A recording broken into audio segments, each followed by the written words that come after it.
மாணிக்கம், நீங்க இணைப்பிலே இருங்க, உங்களை தொடர்பு கொள்கின்றோம். செய்தியாளர் ராஜகுமரன் இணைப்பில் இருக்கிறார். ராஜகுமரன், வணக்கம். ஃபெஞ்சல் புயல் கரையை கடக்க தொடங்கிய நிலையில் புதுச்சேரியில் காற்றின் வேகம் மாறி மாறி அதிகரித்தும் குறைந்தும் வீசுகிறது. இது குறித்து சொல்லுங்க. புதுவையை பொறுத்தவரை அங்கு காற்றின் வேகம் மாறி மாறி அதிகரித்த வண்ணமாகவும் பிறகு குறைந்த வண்ணமாகவும் இருப்பதாக அங்கிருந்து நமக்கு அந்த காட்சிகள் பெறப்பட்டிருக்கின்றன. அதே நேரம் நம்முடைய சென்னை மற்றும் சென்னையினுடைய புறநகர் பகுதியை பொறுத்தவரை காற்றின் வீழ்ச்சி எந்த வகையிலும் குறையாமல் கடந்த அரை மணி நேரத்திற்கு மேலாக தொடர்ந்து மிக பலத்த காற்றாக வீசியபடிதான் இருக்கின்றது. நொடிப்பொழுது இடைவெளி கூட கொடுக்காமல் கடற்கரை முழுவதுமாகவே தற்பொழுது ஒரு பெரும் ஓசையோடு கடல் பகுதிகளில் காற்று கடந்து செல்லக்கூடிய காட்சிகளை பார்த்து கொண்டிருக்கின்றோம். சென்னையினுடைய பனையூர் தொடங்கி மாமல்லபுரம் வரை இருக்கக்கூடிய அனைத்து கடற்கரைகளில் இருந்தும் இந்த காட்சிகளை நாம் பதிவு செய்த வண்ணம் இருக்கின்றோம்.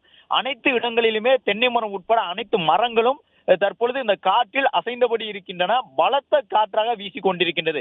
குறிப்பாக கடற்கரையை நாம் நெருங்கி செல்ல முடியாத அளவிற்கு கடல் பகுதியில் இருந்து கிட்டத்தட்ட குறைந்தபட்சம் ஒரு அரை கிலோமீட்டருக்கு முன்பாகத்தான் வாகனங்களை நிறுத்திவிட்டு இந்த காட்சிகளை பதிவு செய்யக்கூடிய அளவு மிக தீவிரமாக பலத்த காற்றாக இந்த பெஞ்சால் புயலினுடைய காற்று வீசிக் கொண்டிருக்கின்றது. அதன்படி பல இடங்களிலும் கடற்கரையினுடைய அந்த அலைச்சத்தமும் காற்றினுடைய சத்தமும் இணைந்து இந்த பகுதி முழுவதுமாக அருகில் இருப்பவர்களிடம் கூட பேச முடியாத அளவிற்கு ஒரு பெரும் ஓசையோடு காற்று கடந்து சென்று கொண்டிருக்கின்றது. ஒரு அரை மணி நேரத்திற்கு மேலாகவே இடைவிடாமல் இந்த காற்று வீசிக் கொண்டிருக்கின்றது. சரியாக 5:30 மணி அளவில் இந்த பெஞ்சால் புயல் கரையை தொட்டிருப்பதாக வானிலை ஆய்வு மையத்தினுடைய அதிகாரிகள் தெரிவித்திருக்கின்றார்கள். அதே நேரம் இந்த காற்று வீச்சை பொறுத்தவரை சென்னை புறநகர் பகுதிகளில், சென்னையினுடைய கடற்கரை பகுதிகளில் கிட்டத்தட்ட 4 மணிக்கு பிறகாகவே இந்த பலத்த காற்றை உணரக்கூடிய வகையில் இருந்தது. அதன் அடிப்படையில் சென்னையினுடைய வெளிப்புற பகுதிகளில் இருக்கக்கூடிய பனையூர், உத்தண்டி, மாமல்லபுரம், வடநெம்மேலி உட்பட அனைத்து கடற்கரை பகுதிகளிலும் மீனவர்கள் தங்களுடைய படகுகள் பாதுகாப்பாக இருக்கின்றதா என்று பார்ப்பதற்காக நிறுத்தப்பட்டிருக்கக்கூடிய இடங்களை வந்து பார்க்க நினைக்கின்றார்கள். ஆனால் அவர்களால் மீனவ குடியிருப்புகளை விட்டு வெளியில் வர முடியவில்லை. அந்த அளவு பலத்த காற்றாக இந்த பெஞ்சால் புயலினுடைய காற்று வீசிக் கொண்டிருக்கின்றது. இந்த புயல் காற்று முழுவதுமாக நிற்பதற்கு கிட்டத்தட்ட 4 மணி நேரம் ஆகலாம் என்பதையும் வானிலை ஆய்வு மையத்தினுடைய அதிகாரிகள் தெரிவித்திருக்கின்றார்கள். ஏனென்றால் தொடர்ந்து நாம் பார்த்து கொண்டிருக்கின்றோம். இந்த புயல் தொடர்பாக பல்வேறு கருத்துக்களை சொல்லக்கூடிய வகையிலே இந்த பெஞ்சால் புயல் தன்னுடைய கரையேற்றத்திற்கு முன்பாக பல மாறுதல்களை, பரிணாமங்களை பெற்றிருக்கின்றது.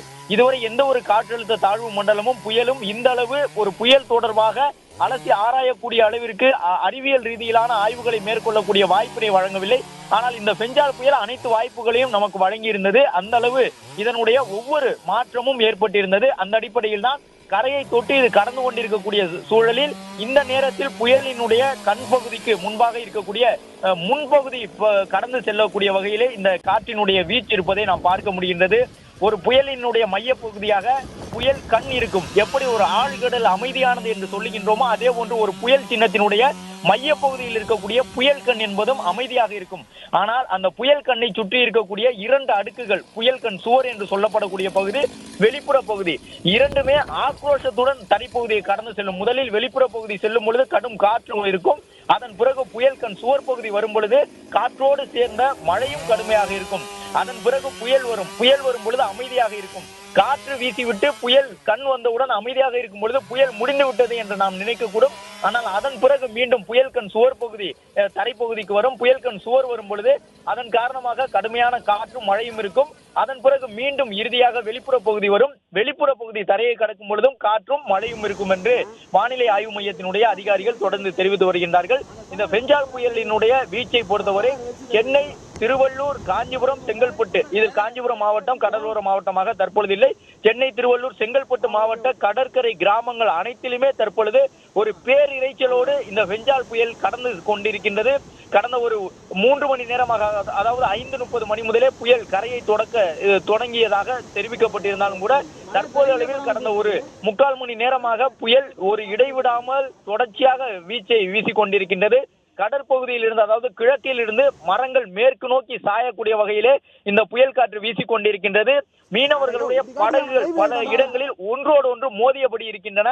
மேடான பகுதிகளாக நினைத்து மீனவர்கள் நிறுத்தி இருந்த இடங்களிலும் கூட கடல் தண்ணீர் மழை தண்ணீரோடு சேர்ந்து அங்கு படகுகளை மிதக்க வைத்திருக்கின்றது. இந்த ஃபைபர் படகுகள் எல்லாம் கோவளம் உள்ளிட்ட இடங்களில் ஒன்றோடு ஒன்று மோதி வருகின்றன. ராஜகுமரன், நீங்க இணைப்பிலே இருங்க, உங்களை தொடர்பு கொள்கின்றோம்.